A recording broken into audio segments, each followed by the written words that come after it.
Adjustments to the agenda, anyone? I don't have anything. Audience and communications is non-existent this evening. So we'll kick right off into presentations. Our presentation this evening is on physical education and athletics. Take it away. Great. So first, I'd like to, on behalf of Justin and myself, thank you for this opportunity. I was just saying that in 34 years, I've never been asked to come and speak to the board. Oh, And so well, this there is you the go. first, so this is a great privilege to share all the stuff that we're doing, so I'm happy to do that. I think, yeah, you can hit that. I think we're going to go back and forth with lights and not lights. Okay. We wanted to talk a little bit about the national standards. The national standards, oh, am I supposed to be talking louder? Okay. National standards were just revised in 2013, and Vermont adopted them in 2014. So it's similar to the standards that we've had before, except for now they're using the verbiage that a physically literate student is able to, and talks about literacy in a physical sense, which is kind of nice. And Justin has a paper that he can pass around that gives you, actually these are going to go on.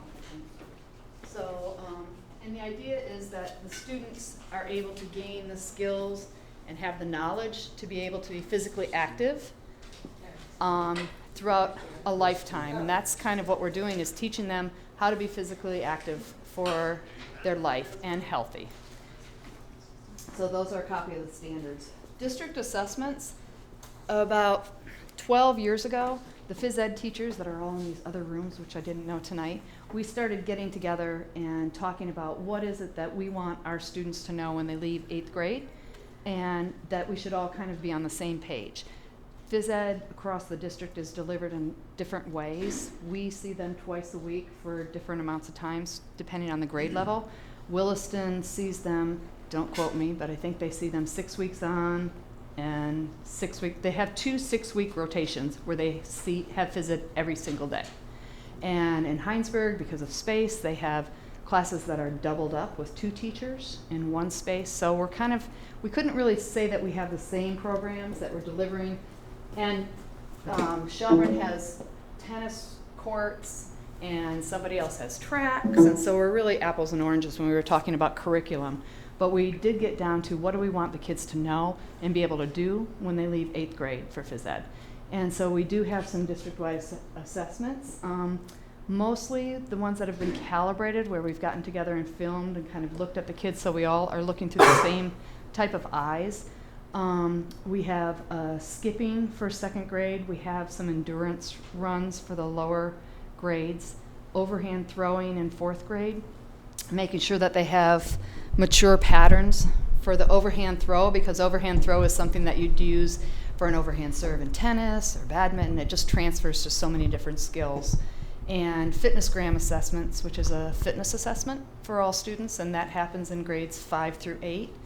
And that's a national test that we agreed to use, and now it's actually the standard for across the nation. There aren't different kinds of tests, where we used to have the president's physical fitness test. Now it's just the fitnessgram that everyone uses. And a striking assessment, which is either using handball or tennis or badminton, something with an implement in your hand. So those are our district-wide assessments that we've worked hard on to kind of coordinate with the other schools. And our curriculum at Charlotte is in grade clusters. So it's a rotating curriculum. So grades kindergarten and 1 or 1, 2 are doing the same thing. 3, 4 are doing the same thing. 5, 6, and 7, 8. And every other year it just rotates. And that's how we've set our curriculum. Next slide. One of the things that we focus on and is a best practice for physical education is called moderate to vigorous physical activity. The kids know it as MVPA. We use that verbiage a lot and talk about it. And the idea is that they're trying to get as much activity within the class time as they can. We measure that using pedometers in grades kindergarten through 5. I have an article for anyone that's interested by Dr. Robert Pangrazi, and it's called Step It Up. And he did a series of studies to determine what is moderate to vigorous for young people when they're exercising. And basically through a series of tests 10 to 12-year-olds, if they're taking 120 to 140 steps per minute, that's considered moderate to vigorous. So we have pedometers that the kids wear, and our pedometers are measuring their steps, but they also have a timer inside of it. So that once if they're moving, the timer's going, measuring their activity time, and if they stop moving, the timer stops. And at the end of that, they're able to see not only their step count and their activity time, but that's translated into moderate to vigorous. So how much of that percentage of time are they doing moderate to vigorous? And that's feedback for themselves. In the lower grades, they're just learning about the pedometers and basically just looking at a step count. As they get older and up through 4th and 5th grade, they start recording their numbers. 3rd grade starts recording them as well. And can you hit the next one? And I know this is going to look like a lot, but I take the numbers they record, and there's a spreadsheet. And you can see the black numbers were Wednesday, September 30th, and because I had to cut it off, that's the blue numbers on the spreadsheet are the average. So over a series of days, I can see what the average steps are for that particular student, and at the bottom of that first column of steps in blue, that 3,649.88 is the class average. So that's on average what the class is taking per class, number of steps, and activity time and MVPA time, and the percents. So if you look at student number 1, 86.58% of the time in class, they're pretty active. And so I think that's a pretty good percentage rate. When you figure they have to get in there, we do a lesson, and once they get going, and they're getting a lot of activity time in class, and that's kind of what our focus is for students. Feel free to shout out a question if you have one. Grades 6 through 8, moderate to vigorous, we're still measuring that, and we're doing that with heart rate monitors.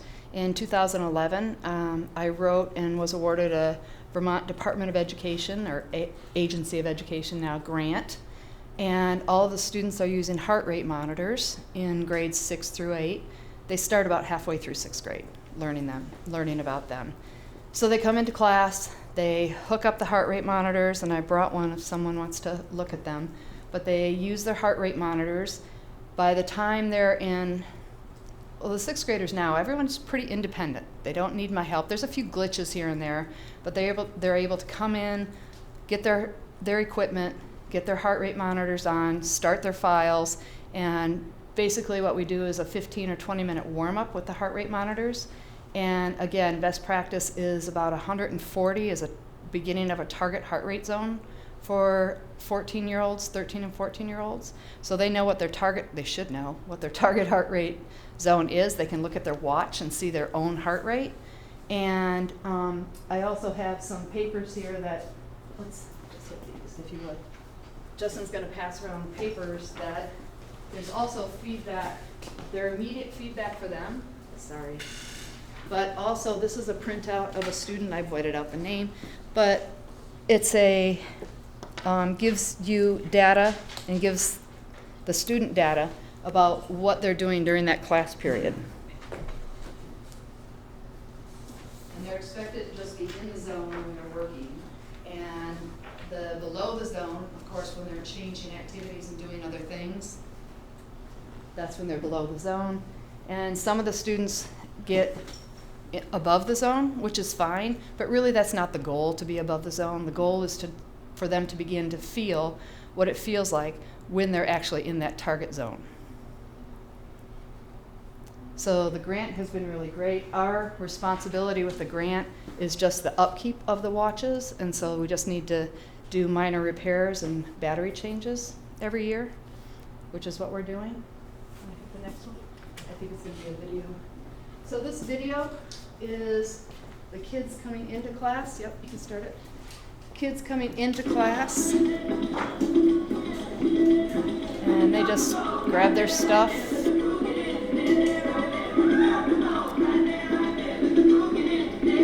They're not shy about putting their stuff on. I have mats and stuff for them to go behind, but they just as soon get right to it.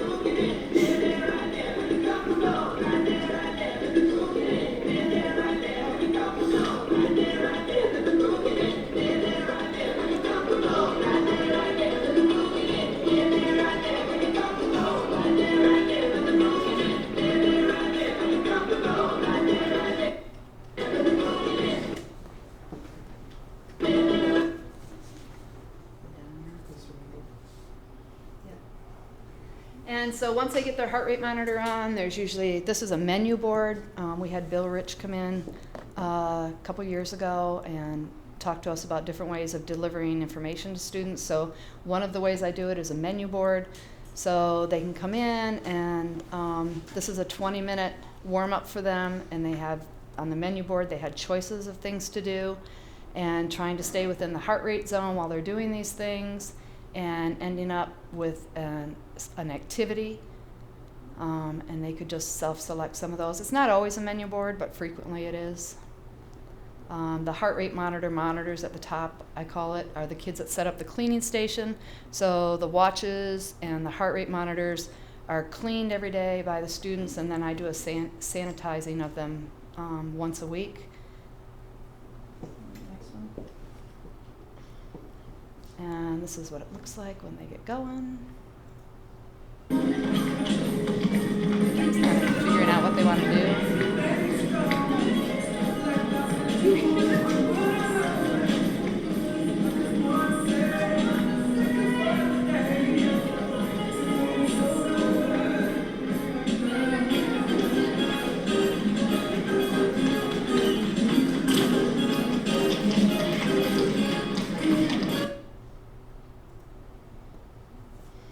Okay, so that's the moderate to vigorous physical activity portion. So Justin's going to speak a little bit about a grant that he wrote. Okay, so last year we found this opportunity for it's called the Eat Well, Play More grant, and it was sponsored by the Greater Burlington YMCA. And essentially what it is they were awarding funds to programs who had new ideas or ways to increase both physical activity in your school as well as nutrition in your school. So Elizabeth and I had written together the Eat Well, Play More grant, and we were awarded $2,500 that we had used and expanded both in my program in physical activity and hers in nutrition. In regards to the physical activity piece, we were able to last year have a block of time in my master schedule called intramurals. And intramurals is a big hit with certain grades, and other grades it's less of a hit. But what it essentially is during their recess time, they have the option of coming in and participating in an activity that I have organized. So it's more of a little more structured time during recess, yet I keep in mind that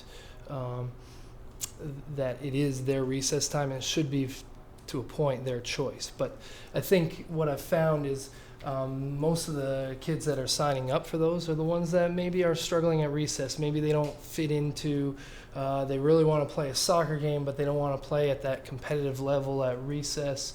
Other examples, maybe socially they're not quite comfortable yet in participating with those groups. And so I give them that opportunity during intramural time, which is recess time, that they can sign up if they want to, or if they want to go out for recess, certainly they go outside for recess. But the biggest thing that I've been aiming for is to expand those and giving a second option. So it's not necessarily an indoor recess. Most of the time we do have intramurals inside, but it is that second option for those kids that maybe need another choice and maybe even need a little more structure. So it is based on their option. Go ahead. And so I'm just going to, we're talking about the foundations in elementary, and basically what we generally do in K to 2 phys ed. And a lot of it is introducing skills, but yet maintaining fitness as well. So sometimes even as I'm teaching, sometimes I find myself maybe teaching too much in regards to really wanting to focus on the skill and having them not participate as much. So I try and do my best to, in the beginning, to create that physical activity. Maybe it's a simple tag game. Thinking back, things like tunnel tag or frog tag, something that's really quick and simple, gets their heart rate up, guarantees the activity piece. Here is an example in the two pictures. One is a snowshoe group that I usually do in February. We were planning on it this week. I had two groups today. Unfortunately, school was canceled. And I hope not to disappoint my Thursday and Friday group as the snow has seemed to disappear tonight. But this is a picture of us going up Pease Mountain on the trails. I've had great success in having parents come in and they help me and the kids put snowshoes on, so it goes a lot faster. Flexibility for teachers has been really great because if we were using the normal 40-minute phys ed class, it's tough to fit it into 40 minutes. So for a 4-week period, they helped me by doubling up their phys ed together, and we get to go out on snowshoes. And then in the bottom is just a picture of using the rope in gymnastics and using upper body strength. But emphasizing the activity first is crucial, and then we might go into a skill instruction. Whatever that may be. Robin earlier used an example of overhand throw, which is one big emphasis, and then the last part of the class would be implementing that into a game or incorporating it and using it and applying it to different situations. And then from the, moving on to the upper elementary and middle school is applying those skills that they've hopefully built their foundation within the younger grades.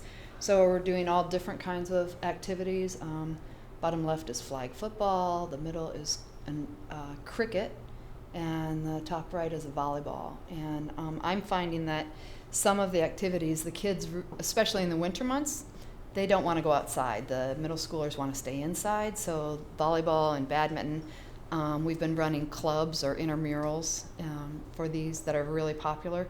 Last year I had a volleyball club, group of 12 kids that ended up playing other schools. I spoke with some of the other PE teachers around, and we just kind of informally did a little volleyball middle school team, and it was such a success. This year I have 30 7th and 8th graders and 24 5th and 6th graders coming in 3 to 4 times a week at recess to play volleyball, and starting in 2 weeks there's going to be the month of March is middle school season for volleyball, so we'll be playing other schools. Charlotte's actually going to host other schools, Essex, Enosburg, Williston, South Burlington. Volleyball's getting pretty popular.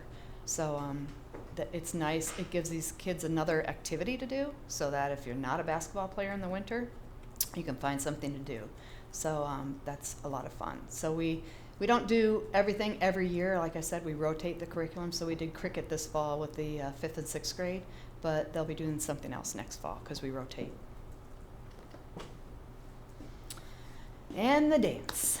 So Charlotte is unique in that it is the only school in the district that has actually dance curriculum. So it is spiraling, sequential dance instruction. It's not just an artist in residence doing an experience. They're actually building on skills. Last year, the 8th grade culminated their dance experience by doing flash mobs that were self-choreographed, and they did it around the school and kind of popped up with different presentations all around the school. And this year is the year of social dance, where they're learning different kinds of social dances, waltz and swing dancing to be 2 of the examples. And actually this is the one thing when students leave, when I run into them when they're in college or later on in life or their parents, this is the one thing I hear about is, you wouldn't believe that I had to go to a wedding, and I'm so glad that I knew how to do that certain day. I knew how, or I wasn't awkward when I had a girlfriend and we were at a dance and it was a slow dance. I didn't have to just rock back and forth. I could actually dance.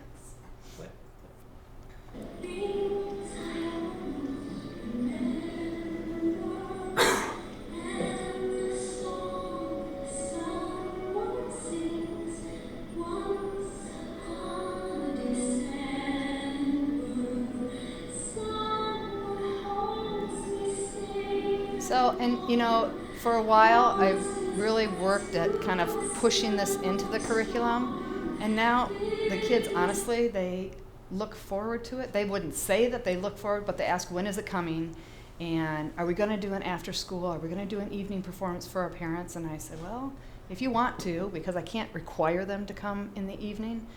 And then the question is, well, if we do the evening performance, what should we wear? And I was like, well, you have to do dress code. You have to stay with the school dress code. Well, should the guys wear khakis and should the girls wear skirts? I'm like, well, if you want to. And normally they show up and they're ready to go and they like to kind of show off their skills, because this is the one unit 2 where pretty much they all start at the same spot. Nobody knows how to waltz when they come in. There's no one that has the upper hand in any of these activities, and no one knows how to swing dance. They're all coming in at the same spot. They're able to, as middle school and teenagers, touch each other and stand close to each other. They like that, but they're doing it appropriately. So they enjoy it and kind of look forward to it. And this was a group, I tried to get some film the other day and it wasn't working out. And this is a group of kids that volunteered to come down at the end of school just to do this demonstration, so I'd have this for this presentation. And they wanted to come down and do that, so that was pretty nice. And I will add a good story. The other day, I pulled Robin aside in the middle of a class the other day, and outside at recess, right under the little covering on the outside, I walked by the hallway and looked through the windows, and they're out there practicing it must have been their waltz. Or something They were out there doing the foxtrot outside on the playground. Yeah, So great. pretty funny. In conclusion, just that we are professionals. We're working, really trying to maintain what we're doing. We think that we have a quality program at Charlotte. Justin is the middle school fitness competition coordinator. We take a team every year, but he is coordinating how many students last year? Usually we run about 400 plus or minus. Yep. Yeah, 400 students. And coaching 3 seasons at Charlotte. In 2014, just a little FYI, I was a finalist for Vermont Teacher of the Year. Thank you. I didn't get it. Ugh. I was close. I've served twice as president. Actually, I've served 3 times, but that's okay. One was a long time ago. The new standards that I said just came out in 2013. I've just recently finished, finally, a chapter that I was edited. I've never written before, and it is a painful process. But there's a new book, companion book, coming out for the standards, and so I was asked to contribute to that. And for the first time in a long time, I'm back to coaching, and I'm the assistant coach for the boys varsity volleyball team up at CVU, and have some of our Charlotte kids on that, so that's a lot of fun too. So there you have it. That's Thank you. it in a nutshell. Any questions? Oh, this is one of those pedometers, if anybody wanted to see it. Have any questions, comments? Well, we love the fitness plan in our house.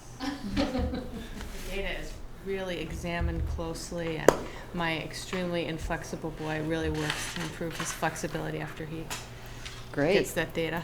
Yeah. Great. Well, yeah. There's different levels of excitement when that goes home in different households. Great.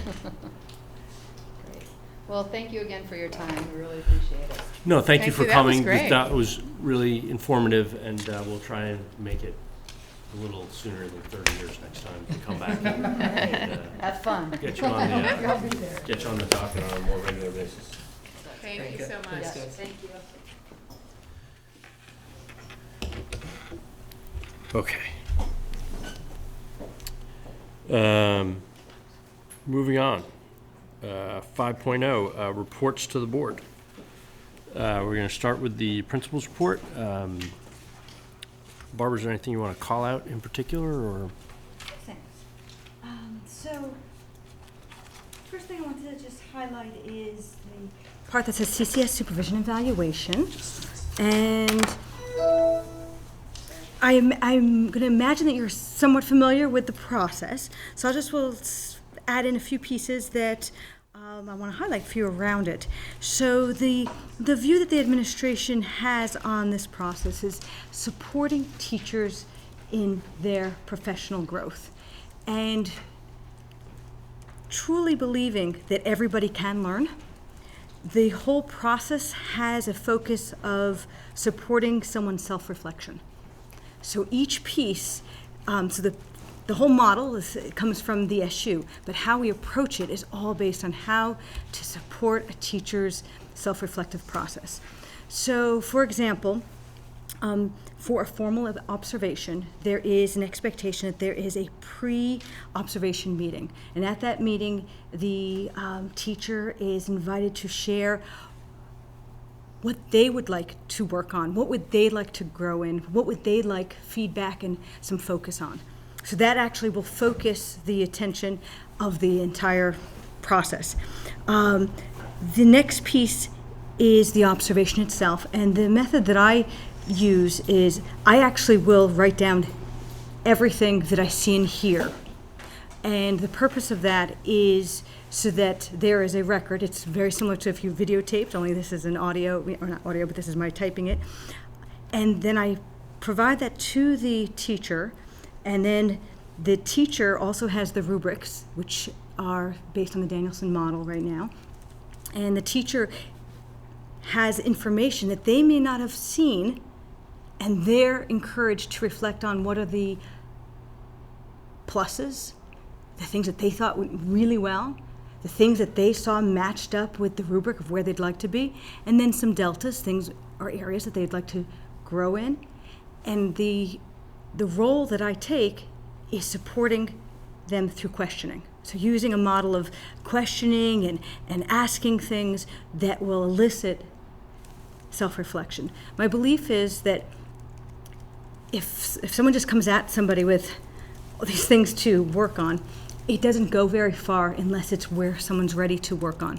And I believe in a strengths-based model, so that you have to start with making certain people see what they're doing well based on what they see and build off of that, and then have them focus on what areas they want to tweak and work on and help build that.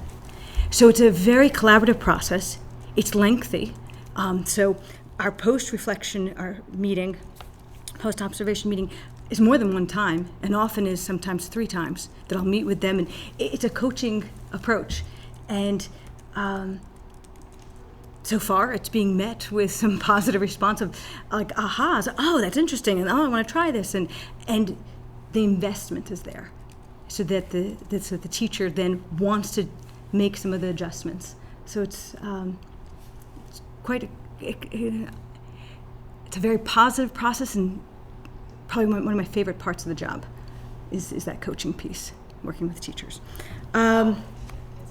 I'm glad you're finding the time to do it at that level. Wonderful. And it's relational too. I get to know their teaching style. I get to know how they view themselves as teachers, and so sometimes I will shine light on areas where they may not have noticed, and point out where it matches rubrics and where their strengths too. So there's also my hope is that people walk away feeling good about what they're doing. Building on that piece around professional development, I'm going to go to that next section there. Middle level literacy, professional development. I want to go through that with you a little bit, just because I'm aware that you know about the math best practices, as that has been happening for a number of years now, but you may not be as familiar with this one. So this is, it's called the CSSU Tilt Work. Pretty much it is around building the middle level teachers around literacy. And we're accessing a consultant, Pam Chomsky-Higgins, from the Vermont Reads Institute, and she is just wonderful with working with teachers. She has her own method, but she'll also work with teachers and find where they are and kind of push them in one way and challenge them with questions, and then show them new things and model things. It's pretty enriching. Opportunity that the teachers have, and at this time we're excited about what's happening. So the goal around this work is specifically around delving into the Common Core State Standards for the purpose of aligning the curriculum vertically, so that the grades 6 through 8 will have a vertical alignment. So it wouldn't be that some teachers are doing this in 6th grade, some other teachers are doing 7th grade here, and 8th grade teachers are doing that, and there are holes. Vertical alignment means there won't be holes. You're looking at the Common Core standards, and you're going to make certain that where you begin, there's going to be some continuity in the next grade that will build from that, and next grade it'll build from that. So that's the vertical alignment. So that work is not easy work, and we really applaud the teachers that they're willing to dive into some of this. The next area that I wanted to highlight for you is the area that says climate update. We've mentioned it, I think, in the climate presentation. You may have heard it from some of the kiddos, is that new this year we have K-8 all-school morning meetings. They are run by students, by our 7-8 leadership team. Those are the students who are running it. They plan it. We've had 5 assemblies so far, and we wanted to invite you and make certain you come. So there's some dates below. There was one that was scheduled for tomorrow, but due to the weather today and not having school, we're putting it off by a day so that we have a little more time to prepare for it. But do encourage you to come. They are Wednesdays. That's one time a month, 8:15 to 8:40. Doesn't take too long, but it's really neat to see these kids take ownership, run the thing. They come up with what activities are happening there. And often there's a display of students learning or work of some kind. Any questions? No, are there questions on other parts of the I just wanted to go back to the professional development or the assessment of teachers. So Yes. are people on a rotation? So there's a 4-year at this time, and I'm still getting to know it, but there's a 4-year cycle. So and there's a separate process for teachers who are new to teaching or new to this school or this district rather, or supervisor union. So there's different levels of it. Starting with people who are new. People who are new, they are observed more frequently. And there is some goal setting that's expected, and there's also a mentor assigned to work with the person to give much more intensive. For the ones who are veteran teachers, 4-year cycle, with the first year and the 4th year including formal observations, the 2nd and the 3rd not necessarily having formal observations, but I believe in observing even informally. It's part of, it's encouraged, and it's a great opportunity, so I do that anyway, because you want to get to know teachers, you want them to get comfortable, that you walk in the room, it's never a gotcha kind of thing. It's always just like, we're their supporters, and we're there to encourage and support, so we're around a lot in those rooms. Did that help? Yes. Okay. What is the point of the process? The point of the process is to help support teachers' growth and their capacity to be able to teach. And the measurement of that?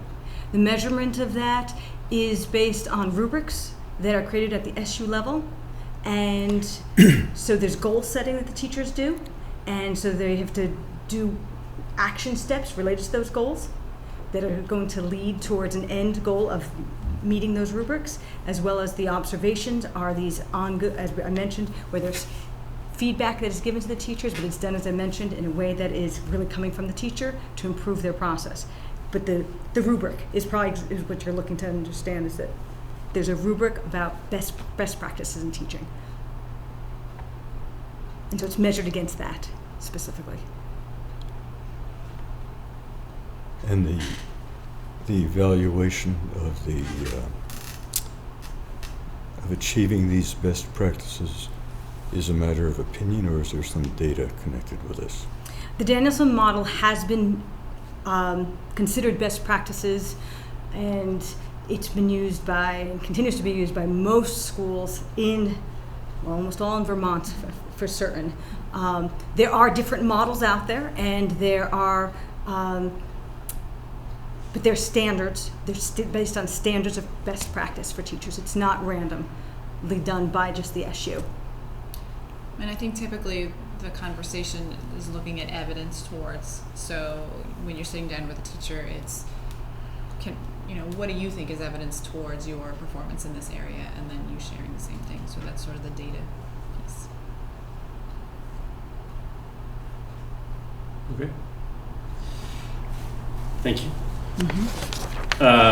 Moving on, 5.2, the CSSU debrief. Anything you guys want to call out in particular? I'm just gonna, if you've read through the materials from CSSU, one interesting thing that came up at the end is The superintendents of Vermont have put together a statement on legalization of marijuana, and it's in the paperwork. You should read through it. There was a discussion at the CSSU board whether we should take a position on that particular statement. Have a read through it. If you have comments, pass them on to. And what's the answer? What's the answer? You should read the statement. It's an action item on the CSSU agenda next month. Yeah. The state, if you're asking about the statement itself, it is. Ambivalent? Yeah, ambivalent. Not ambivalent. It's not ambivalent. It's a negatively worded statement that doesn't take a particular position. Except for to ensure Except that that- any legislation that passes does not include children and takes steps to try to protect children from. It makes recommendations that the legislature should include in something if they were to do anything. It basically takes a weak position. So in other words, it was represented as not wanting to be political, but if you Yeah. don't want to be political, you don't make a statement. Yeah. So it made a statement that stopped short of advising against legalization, and it contemplated some things the legislature might want to think about when and if they do legalize. And the CSSU board was asked if we want to either support that, come up with our own opinion that we would offer, or just keep our mouths quiet. And also to see that Megan's going to follow up with the VSBA, who is working on this issue as well. So that, as you can imagine, is an interesting topic. Having said that, the latest indications I've seen out of the legislature is nothing's going to happen this year anyway. But that's, who knows where that's going. Anything else on CSSU stuff? What was the challenge at the end? I caught the end. The speaker challenged the school boards to.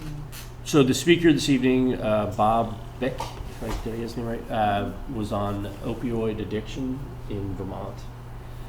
And his challenge to us in general was, what do we do about it? What can we, if you go beyond an educational provision of education as to opioid addiction, what else can we as a community do about what has become an epidemic in our state? He was an interesting speaker, very depressing topic, and very depressing statistics on where that is at this point in our state. I didn't hear him get to the part about what we should do about it. So I'm not sure he told us exactly what to do about it. Well, I think looking through the education lens, that you're seeing kids who were born addicted and the impact that has on the services that we need to provide. So what do we need to do to help families? What do we, what can schools do? But it's not like we have tons of extra money to help tackle these problems. So I don't know what we can do. I think his one recommendation at the end, if I heard it right, was just the ideal would be on-demand treatment. Because we have people who are unable to access treatment right now who want to get better. But 99% of the presentation was laying out the dimensions of the problem. Let me be on record as saying the first thing that we should do about it is oppose the legalization of dope. The problem is not,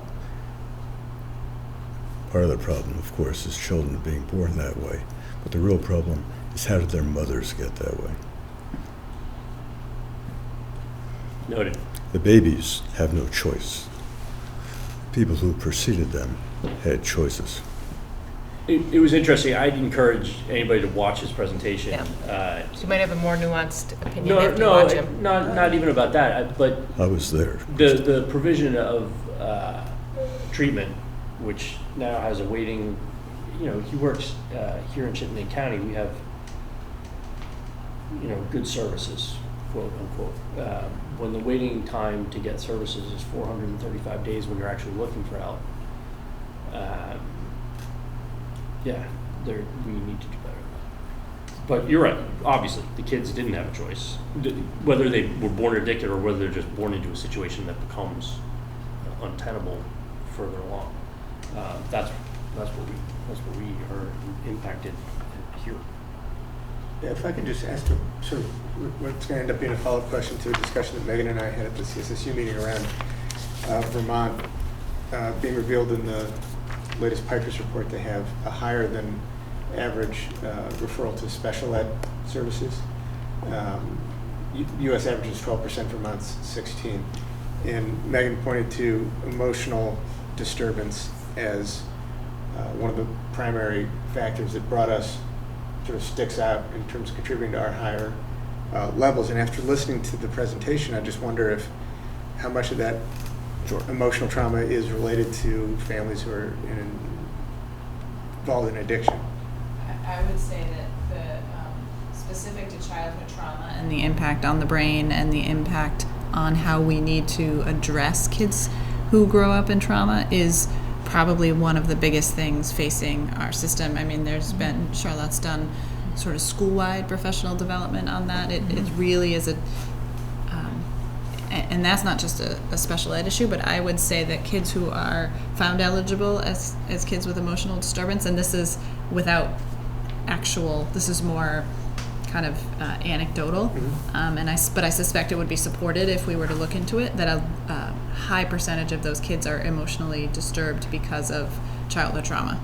And so the addiction is not necessarily born addicted, although that happens too, in the way that fetal alcohol syndrome is very clear. This is more, they are growing up in an environment that causes long-term and sustained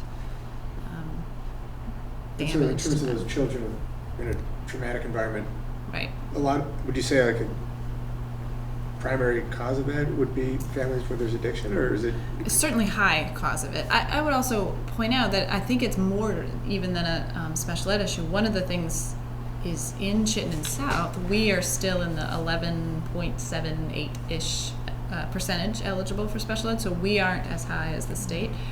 But I don't know if you remember in the budget presentation for special ed, we have a very slow increase of kids with emotional disturbance, low incidence disabilities, and kind of a decrease in kids with specific learning disability.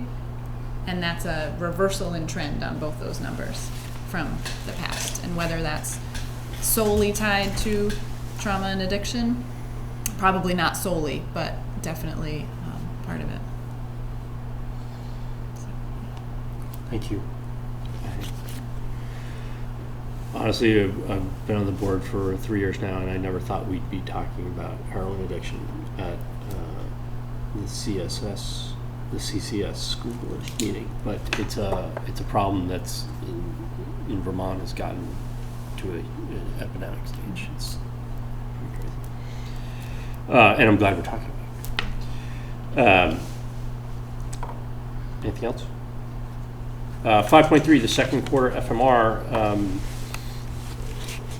Do you want to walk us through it real quick? But it seemed to be good news for the most part. So overall, we are looking at a net favorable position of 60,168. But So- how is it if revenues are under budget and expenditures are over? How are we favorable? I kept reading this. I don't get it. One more time, your question? So it's expenditures are forecasted 68,945 better than budget, but revenues are forecasted 188,77 under budget. So how are we favorable? Isn't that a negative? The 180, we have 180,000 that is from the fund balance that you approved previously that doesn't get applied till the end of the year, that is sitting. So when you subtract out the 180,000, Thank you. I was getting worried. Thank you. Does anybody have a particular question on the FMR? Only if that I look reflects directly to Eric for that. any anticipation of the CSSU special ed shortfall. Not yet. Okay, No. so that 19-ish thousand that we might get hit with. Correct. It's not yet Exactly. there. Yep. And mostly because we're waiting to, we have what we believe is a worst case scenario and try to whittle it down. But it's a good question. It's not reflected in here. Well, one more thing for me. I thought what Elizabeth did for that Valentine's, the soup thing, great. Like, just great for school spirit, but great too, like a creative way to bring some money and participation into cafeteria. Yes, yes. So, let me just see if there's some other notes that I wanted to share. On page 2 of 9 of that, just some interesting pieces. Around athletics, you'll see there's a 5,650. That's referees. And just wanted to let you know that. I've been told that that is almost a yearly thing that occurs, and so that's just so you know that. The piece around the guidance, that is the behavior position at the 44,297 that is there. What Bob was referencing on the first page is that we have spent less in instructional programs as expected, as purposefully done to offset the 44, and we're totally fine with that. Then the Office of the Principal, there is a number there of around 5,000. That was a benefit adjustment. And the 30,000 in operations and maintenance that is over, that is based on healthcare election changes. There's been also some temps and subs over the summer that were hired. And then there's some equipment expenses. We do expect a savings in fuel oil, and that'll help offset that. And that savings will be probably around the 20,000 mark to offset that. And so, and then I think he also mentions that there's an expectation that we're going to have some tech service changes also. That we believe that 30,000 will be able to offset that. Around the food service, the obvious is the cost of food is up. It continues to go up. And the sales of lunches do go down. And there were a couple other operational costs that were up so far this year. Some software costs were up. And my understanding of how this looks, the projection is that we'll be in the negative 6,667, but there was a fund balance in there of $9,000, so the net of that is 2,400. Questions? Are we all set with the elevator? Is that a done deal? Yeah. Yes. Totally. Yeah. Yes. It works great, and the boilers back to normal. The boiler's working. There's going to be an overhaul of one of the boiler pumps over February vacation, but the school.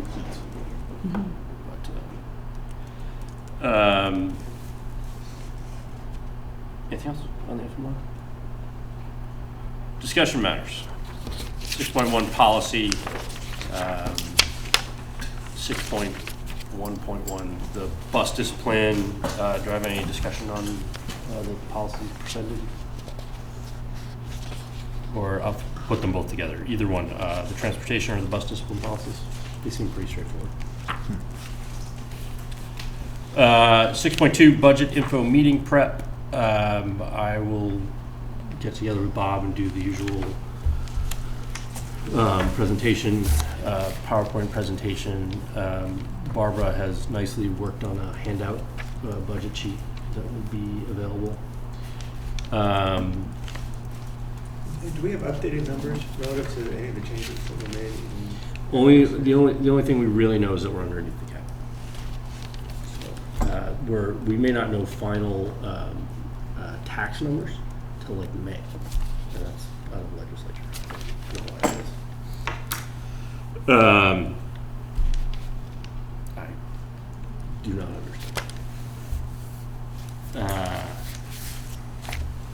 Anything else on, so the budget information meeting is the 29th, and it is at 7.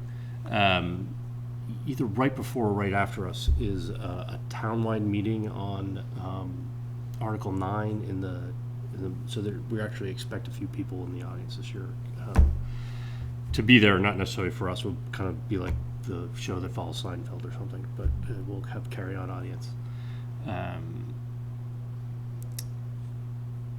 That's it. Anything else on that for anybody? Communication Boards Corner. I've written recently, Kristen wrote recently. Who would like to write something? So good. That was really good, and yours is really good. Well, what do we want to write about? So the next paper comes out next Thursday, right? 2 come out. No, there's not one next week because of vacation. They're doing 2 this week.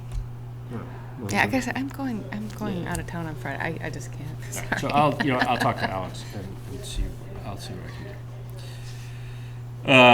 And 6.4, the code of conduct. It's in here every year.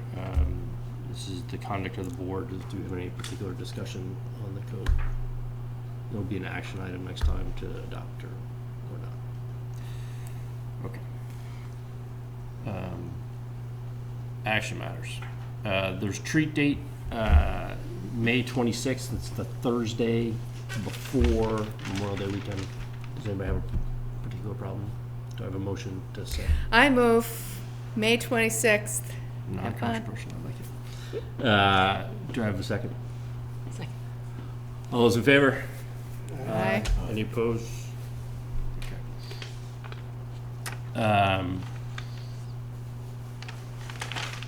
7.2. Did everybody read the materials on this? Are we doing this in here or? Want to discuss in detail, you can go into executive session and then just come out to make your motion. It's really up to you and how much discussion you want to have about it. Okay. If you want to have too much discussion, you probably should go do it during executive session. Anyone want to go into a quick executive session to talk about this? Yes. All right. So let's go right in there.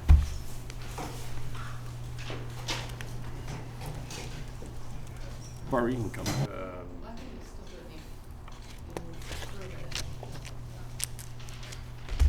Well, sure. The motion is to not modify the early retirement program, which would mean that we're not accepting it. Actually, the way you should do it is to move that. Yeah. We do approve it, and then we just vote no. Yeah. Okay, that's fine. So Do I have a motion to? Yeah, I move to approve the special early retirement incentive program. Do I have a second? Yes, you can. All those in favor? All those opposed? Nay. Nay.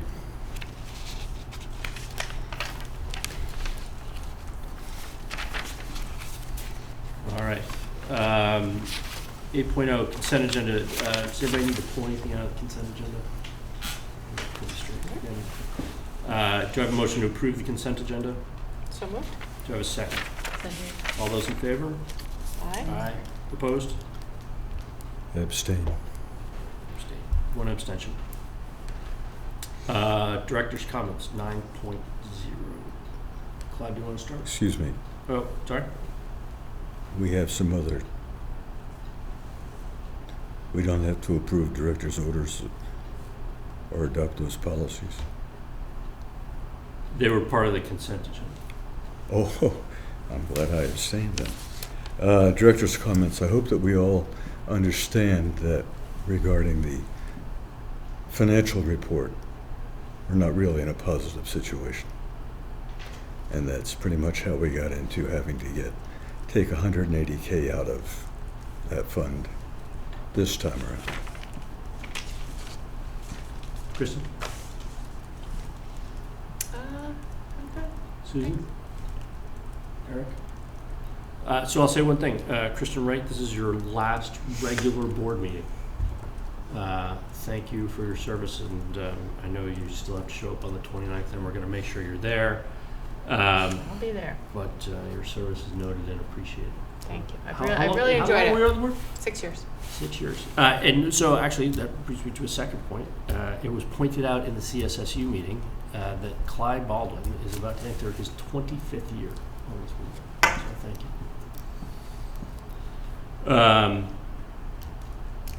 Confirming next meeting dates, they're listed here, the 29th at 7. That's at the multipurpose room up at the school. March 15th is our first regular meeting of the new board. So that's here. Make sure you get yourself sworn in,